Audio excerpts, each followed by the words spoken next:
አክሱም ወጣቶች ሲገደሉ፣ አድዋ ሲዘረፍ፣ አዲግራት ሲዘረፍ በርካታ ኢንቮይ ወደ ኤርትራ ልኬያለሁ።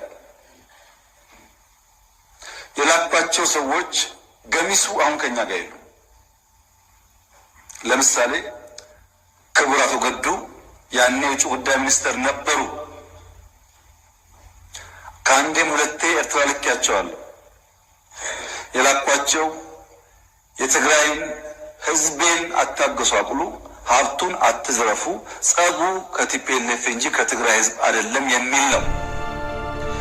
አቶ ገዱ አሁን እኛ ጋር ግን ክር ያላቸው ህሊና ያላቸው ዛሬ ቢደብቁ በታሪክ ውስጥ ይወጣል። ለምን ጉዳይ ነው እንደተነጋገሩ እሳቸውም ያውቃሉ፣ ሻዕቢያም ያውቃል፣ እኛም እናውቃለን። ሰላም ሰላም ሰላም ውድ ተመልካቾቻችን፣ እንደተጠበቀው አቶ ገዱ አንዳርጋቸው መልሳቸውን ሰጥተዋል።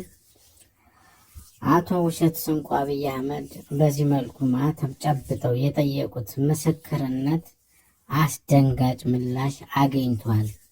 የገዱ ምላሽ መዘዝ ይዞ መጥቷል። አብረን እንከታተለው። ትግራይ ጦርነት ከተጀመረ በኋላ እኔ የውጭ ጉዳይ ሚኒስትር እንደነበርኩና በትግራይ ህዝብ ላይ የተፈጸመውን ወንጀል በተመለከተ መልእክተኛዋ ሆኜ ወደ ኤርትራ ተልኬ እንደነበር በፓርላማ ንግግሩ የገለጹት ሙሉ በሙሉ ሐሰት ነው። ከትግራይ ጦርነት ጋር ተያይዞ በህዝብ ላይ የደረሰውን ከፍተኛ ጉዳት በተመለከተ እርስዎ ህዝቤን አታጎሳቅሉ የሚል መልእክት አስይዘው እኔን ወደ ኤርትራ የላኩ መሆኑን እንዳረጋግጥ ምስክርነት ጠርተውኛል። ክቡር ጠቅላይ ሚኒስትር ከዚህ ላይም ትልቅ ስህተት ፈጽሟል። እኔ የማውቀው ሀቅ ከዚህ የተለየ በመሆኑ በዚህ ረገድ ጥሩ ምስክር ልሆኖት አልችልም። እንደ እርስዎ ከእውነት ጋር የተጣላ ሌላ ምስክር ቢፈልጉ ይሻሎታል። እኔ ስለ ትግራይ ህዝብ ያለውትን አመለካከት እንድናገር ከፈለጉ የማውቀው እውነት እርስዎ ከተናገሩት በእጅጉ የተለየ ነው። ለብቻዬ ጠርተው የነገሩኝንና ስለ ትግራይ ህዝብ ያለውትን አመለካከት በትክክል የሚያሳየውን አስተያየቶን ላስታውሰዎት። እንዲህ ነበር ያሉኝ። ትግራዮች ከእንግዲህ ከደረሰባቸው ሽንፈት አገግመው ጠንክረው ሊወጣው ይችላሉ ብለህ አታስብ። እንዳይነሱ አድርገን ሰብረናቸዋል። ብዙ ሰው የትግራይ ህዝብ ይለኛል። የትግራይ ህዝብ ከማን ይበልጣል? እንዳይነሳ አድርገን አድቅቀነዋል። በቀጣይም ይበልጥ እናደቀዋለን።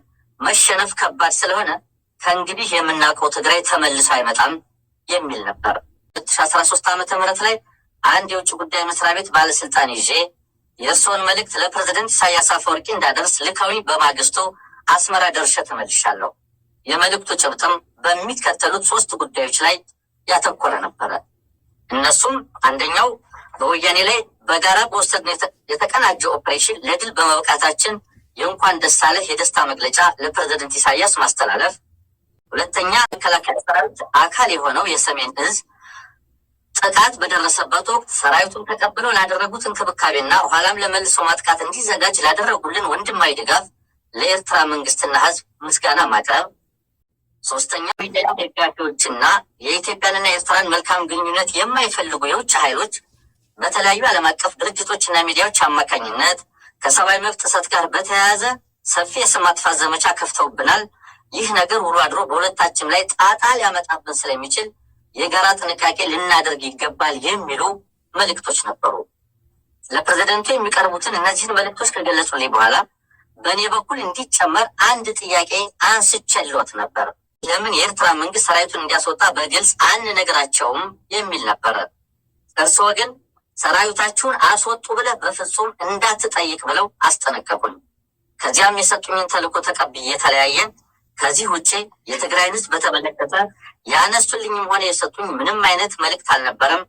በወቅቱ የእርስዎ ጭንቀት የተከፈተብን የሰብአዊ መብት ጥሰት ክስ ሊያስከትልብን የሚችለው ጣጣ ነው እንጂ የትግራይ ህዝብ ላይ የደረሰው መከራ በፍጹም አጀንዳዎት አልነበረም። እናም በካንጋሮ ፓርላማ ህዝቤ የተባለ ሲቀለድበት የነበረው የትግራይ ህዝብ አትንኩት ሳይሆን አደቀቅ ነው፣ እንኳን ደስ አለን፣ ነገም በደንብ ይደቃል የሚል መልእክት ነበር የተላከለት። አይ አብይ አህመድ በውሸት መንገስ በውሸት መኖር